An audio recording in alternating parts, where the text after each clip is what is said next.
Hello, the blog makes a return. I had this plan to post like every other week-ish, but it's now been like 2 or 3 months since my last post, so that plan's obviously going very well.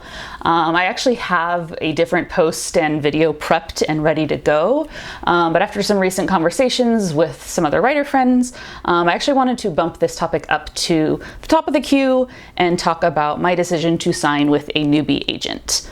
So I'm Brianna, this is Bo. Some housekeeping before we get started. To make my posts as accessible as possible, there are both written and video versions, and so the full written text is available on my website, which I will link below, or you can stay here for the video. And while I do put various little graphics and things in my videos sometimes, my dog is very cute. The content itself doesn't actually generally require the visuals, so feel free to also just listen if that's your preference. All right, so jumping into the main content.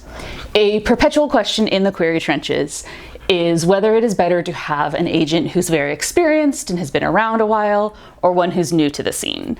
And the true answer is there are pros and cons either way, and ultimately that's something individual writers need to decide for themselves. But making that decision can be easier when you have more information. So I'm going to talk a little bit about my own decision to sign with a new agent. So she'd been agenting for about 5-ish months when I accepted her offer of rep. And then also what questions on the call helped inform my decision and why I'm happy with my choice. So to start out, let's talk about the notion of a dream agent. So when I very first started querying, I thought a dream agent was a specific person. I had 2 or 3 individuals who were my dream agents. And later, after querying 3 books over the span of a couple years, I came around to my current mindset, which is that a dream agent is someone who absolutely loves your book and wants to do all they can to help you towards your publication goals. And frankly, there's no way of knowing who that's going to be when you start your query journey. The person, for me, who blew me away with her passion for my book was the person I ultimately signed with, and that factor held the most weight. That being said, if she'd had passion and nothing else, I would have been far more hesitant about my decision. So, what informed my decision?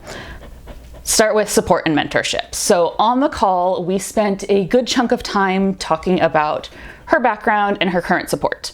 So she had internships at reputable agencies before joining her current agency. And to me, this kind of indicated a couple things. So she'd seen how different agencies function, potentially learned different systems and strategies that she could apply as an agent. It also meant she didn't just up and decide to become an agent one day, found the quickest path, and jumped on it. She took her time to learn and understand the industry. And then in terms of current support, we also had some discussion around the agency itself. So while the call is technically about a potential offer from a particular agent, it's also about the agency behind them. And so a term that Jenna used was agency infrastructure, which I immediately scribbled down in my notes and put stars on either side. So if you have a call with an agent, some questions about infrastructure include things like how are contracts reviewed? So is it just the agent? Who else at the agency helps? What internal resources are available? Pooled notes on editors, shared databases, that sort of thing. And our conversation was fairly organic, and a lot of these things came up naturally. But if they don't, they're absolutely things you should be asking about. And we also talked about the mentorship that she receives and what support she continues to get. She wasn't the only newer agent on my shortlist, but the other newer agent on my list did not have the same level of infrastructure and mentorship behind them, and that makes a huge difference. You're good. Okay. Number 2 thing that influenced my decision, industry knowledge. So everyone's reason for wanting an agent is their own, and those reasons may influence whether a newer agent or a more established agent is a better fit.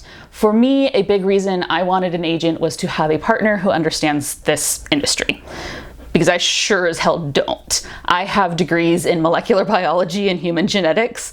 I know all sorts of things, but looking at this, what the fuck is an options clause? So Something that really impressed me during the call was honestly how much I learned from her in that short time, which wasn't even intended to be a learning opportunity in that way.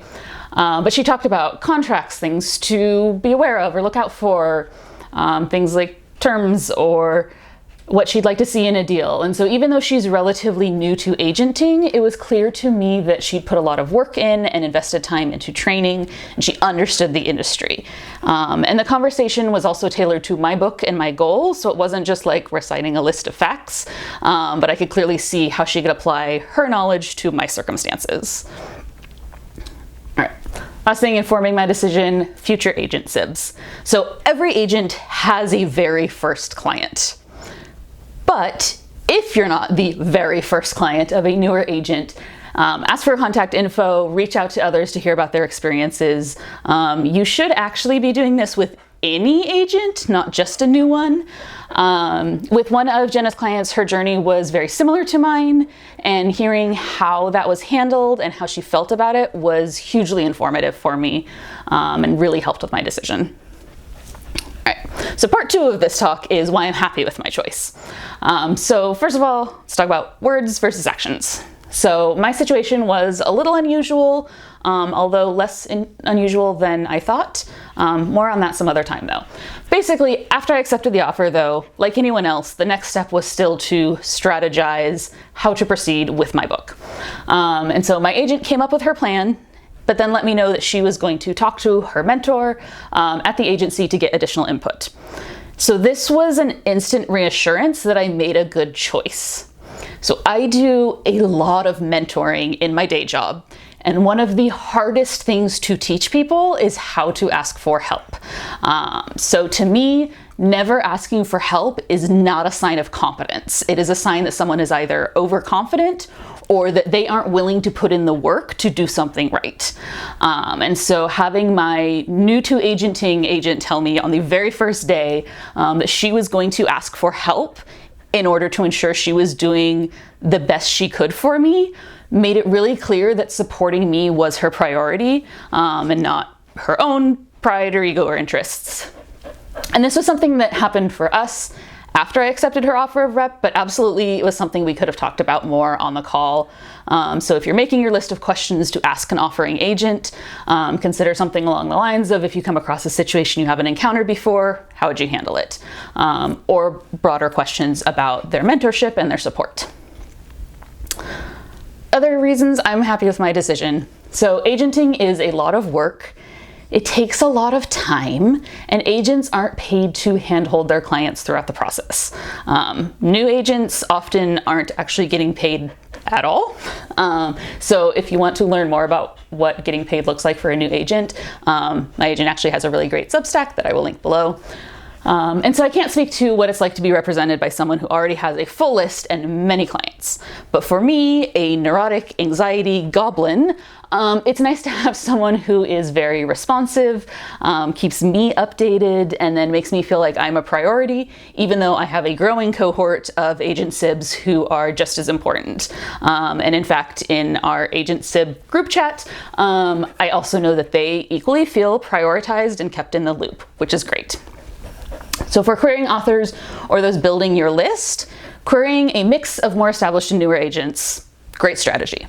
When you get to the point of a call or an offer, then get all the information that you feel you need to make a decision and go from there. Everyone's query journey is unique. Knowing what it looks like for someone else may not tell you anything about what it will look like for you, and that includes what offers you might get and what is the best path forward for you. But I am hoping by sharing this, I give you one more perspective that helps you feel more informed and more confident when it comes time to make your own decision.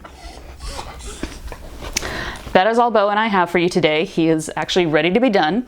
So I believe the thing you're supposed to say here is like, subscribe, and a secret third thing might be comment, subscribe. Let's go with that. We will see you next time. If you're querying, good luck out there.